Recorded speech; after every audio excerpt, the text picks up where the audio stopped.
سورہ توبہ کی آیت نمبر 45 اللہ رب العزت کا فرمان عالی شان ہے، انما یستأذنک الذین لا یؤمنون باللہ والیوم الآخر، تم سے یہ چھٹی وہی مانگتے ہیں جو اللہ اور قیامت پر ایمان نہیں رکھتے۔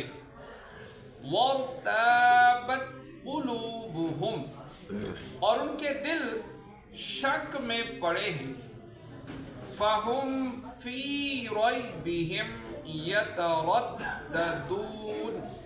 تو وہ اپنے شک میں ڈاواں ڈول ہیں۔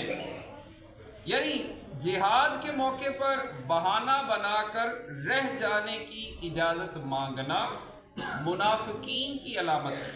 اس آیت سے معلوم ہوا کہ حضور اکرم صلی اللہ تعالیٰ علیہ وآلہ وسلم پر ایمان نہ لانا در حقیقت رب تعالیٰ کا انکار ہے، کیونکہ منافق اللہ پاک کو مانتا ہے مگر حضور انور صلی اللہ تعالیٰ علیہ وآلہ وسلم کے منکر۔ تو ارشاد ہوا تو ایسا بندہ وہ اللہ پر بھی ایمان نہیں رکھتا۔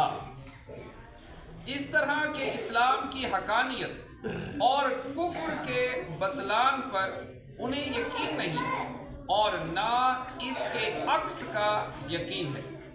اگر مسلمانوں کو فتح ہوئی تو بولے کہ شاید اسلام برحق ہے، اور اگر کفار کو فتح ہوئی تو بولے کہ شاید یہ لوگ برحق ہیں، ورنہ انہیں فتح کیوں ہوتی؟